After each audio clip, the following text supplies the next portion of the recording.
Now let's talk a little bit about oppression and discrimination. Once again, very basic concepts when we embark on a study of the topic of diversity. A primary assumption in Western cultural thought is the belief that the superior should control the inferior. And this is supported by some of the institutions in our society, particularly Western religious and philosophical thought. And it really is the basis for all forms of oppression in the United States and similar societies. Oppression that results from this is a byproduct of socially constructed ideas about power, privilege, and control, and the hierarchies of difference that result. And is very explicit in the institutional arrangements of the isms that are listed here: racism, sexism, ethnocentrism, ableism, heterosexism, classism, xenophobia, religious bigotry. You can add to that lookism and other types of isms that aren't on the list as well. When oppression exists, it results in the imposition of standards of behavior or normative behavior, which is supported by the institutions and by the economic powers in the society that engages in the oppression. There are disincentives built in for not conforming to the norms of behavior, including such things as the threat and use of violence, incarceration, expulsion, and other forms of negative consequences. One becomes defined as an other, is seen as an outsider, is the subject of distorted beliefs and stereotyping, is often blamed for his or her own problems that usually result from the institutionalized nature of the oppression, may begin to internalize the concept of oppression themselves, and as a result become isolated or else assimilate into the token images of the outsider that is held by those who are in control. Now, social institutions are necessary for society to function effectively. That is, if you remember from your introductory sociology courses, the functionalist perspective. And so those institutions are there, basically the parts of the engine that keeps the motor running in society. In an oppressive society, though, they're developed by the dominant group with the intention of meeting its own needs and maintaining its own power. People who have power under any system will find it beneficial to retain the system that is working so well for them, basically maintaining the status quo, because that helps them to continue in power. The needs of the less powerful group, sooner or later in that society, are not so relevant to the goals of the majority of those in power. And then the social arrangements that result often marginalize and subordinate those who are less powerful. This is one reason why, when you look at the composition in the Congress, for instance, and you look at what percentage of members of Congress are female and what percentage of Congress are of racial minority groups, what percentage of Congress has a sexual orientation or gender identification that is outside the mainstream of society, those statistics, those issues are important. While oppression based on gender, race, ethnicity, class, age, sexual orientation have unique features in each group, all groups share experiences with other oppressed people, as the power, or really the lack of power, is central to their social reality. One thing that those in control manage to do to subordinate others is by stereotyping. Stereotypes are not harmless, and as we've talked about before, they form the basis for prejudice, and that prejudice is then acted upon and becomes discrimination. People who feel powerless because of this phenomena may seek to ease the pain created by such status through whatever means necessary to bring them some sense of power. One example of oppression that's identified here is sexism, the subordination of an individual woman or a group of women.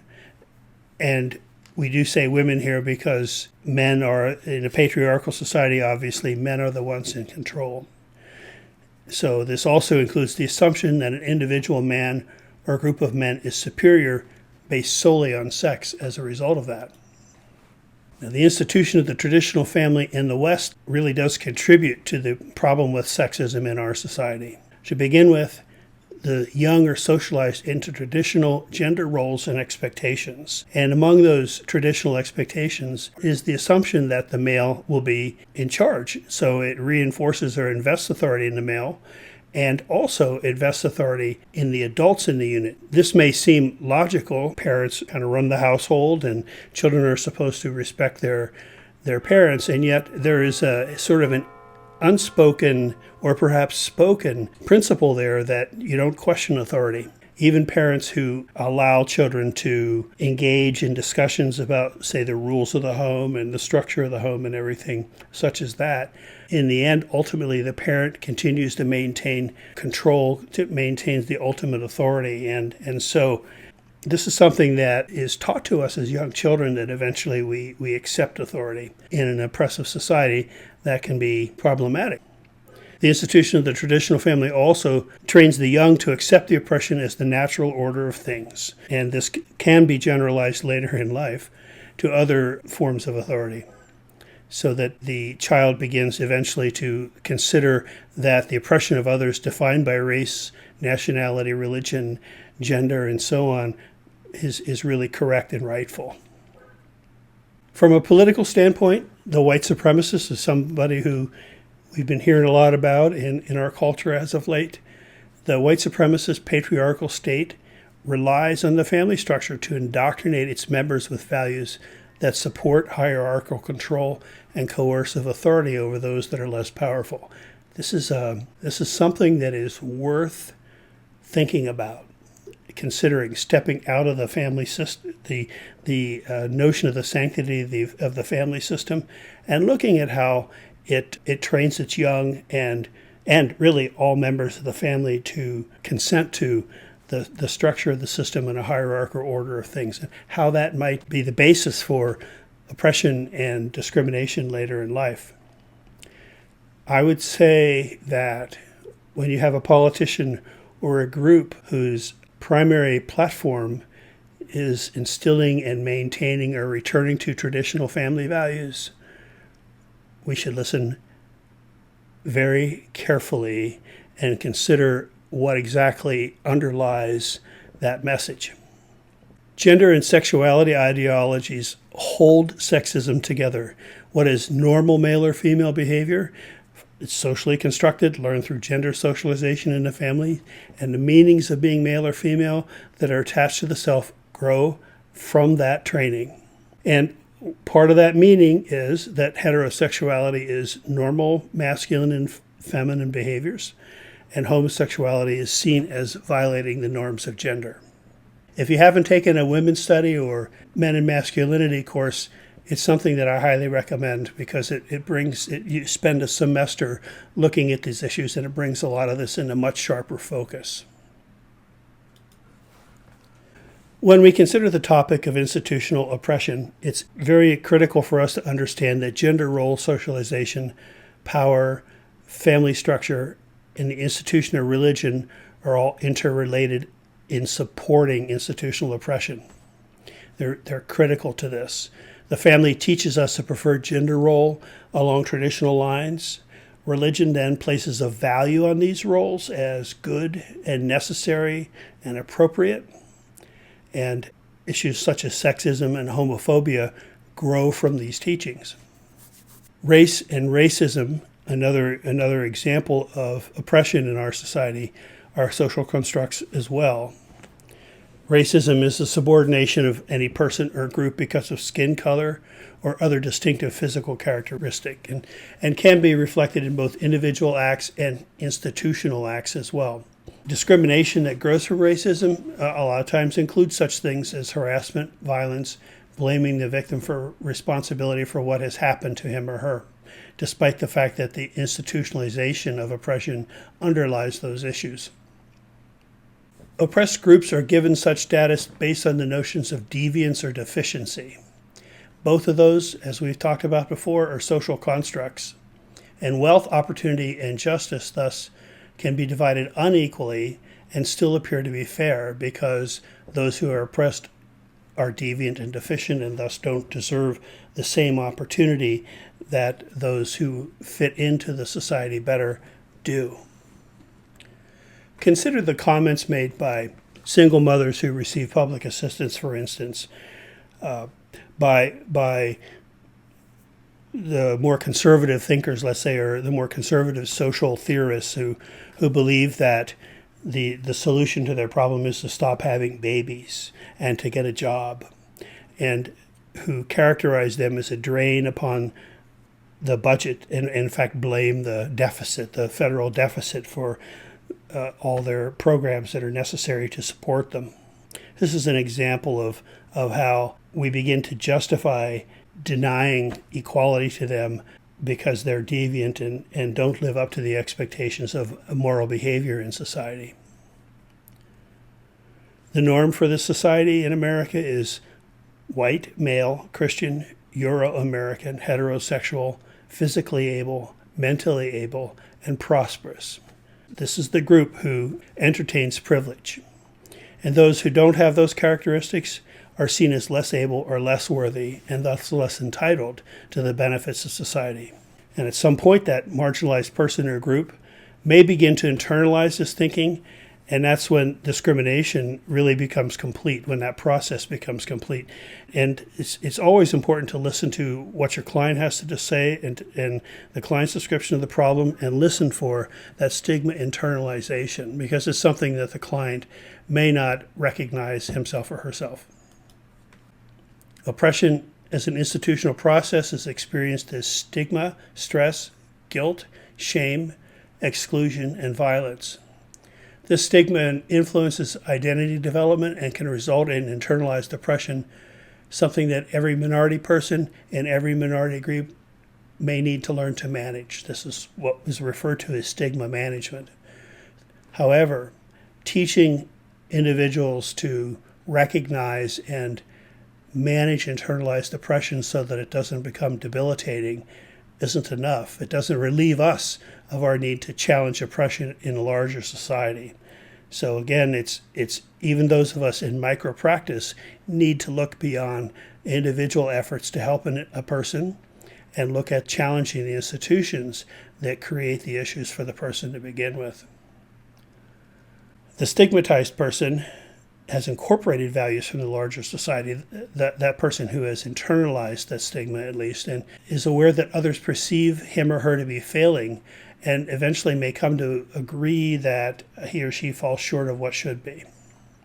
Shame results, stress results from this, and the feelings that grow from others' views come from the interactions with other people and through anticipation of the outcome of that interaction. So the stigmatized person may develop an expectation of rejection and also become very vigilant about prejudice. And as a result of exposure to all of this, these persons begin to feel devalued and become devalued in society and become members of this minority group, this subgroup of society that suffers unjustified negative acts by the rest of society and that doesn't have the power necessary to correct those acts. Stigmatized individuals often end up with feelings of anger and sadness and humiliation and embarrassment because of their membership in a group, and this sometimes results in responses that are less than functional. It is a way to cope, and one of those results is mentioned here is passing or concealing identity. I read a study some time ago that suggested that Native Americans under-identified themselves as Native Americans through many censuses over the years because of the stereotype of the Native American male, for instance, being seen as a savage. There was an embarrassment associated with association to their heritage, which I believe studies have shown at least has begun to become something of the past, but there is a possibility that many Native Americans continue to identify themselves as other races. Likewise, individuals that are homosexual or transgendered oftentimes will conceal their identity and their orientation or identity as a way to not make waves in a larger society. So this is one response to oppression and discrimination. Another response is secondary deviance, and this is where the features of the stereotype are embraced in protest or defiance, or for lack of support of more normative styles of life. More positive responses that the individual might be encouraged to do would be to strengthen his or her ties with other group members, asserting the self in situations of individual discrimination, and challenging the status quo on a larger level. Now, this is not to suggest that the onus for confronting and eliminating oppression should be upon those who are victimized by it. Minority groups, being the targets of discrimination, often find themselves blocked from access to resources that would really make it possible for them to effectively confront these issues themselves. And so it becomes really important for those of us in the social work profession to engage in challenging instances of institutional oppression that we encounter. Changing those social arrangements is one of the goals of our work, and social change is critical in contemporary social work practice. Activities that we can engage in that can be socially transformative include such things as suggested here: community education, development, community organization, case advocacy, when you actually advocate on behalf of a particular client, or class advocacy, when you're involved in helping a larger group challenge some institutional issues, social action, policy change. All of these kinds of things are an important part of the social work profession, and yet these areas of practice are really of less interest today for those seeking professional degrees in this field. They're among the most effective ways to promote social change, and can be made, and really should be made, a part of both micro and macro practice. And so in our profession, we must challenge institutions that perpetuate oppression, and we must also help clients organize and challenge the policy or condition through advocacy for program change. Those are some of my thoughts about oppression and discrimination, and I hope you'll let me know if you have other thoughts or any questions. Thank you.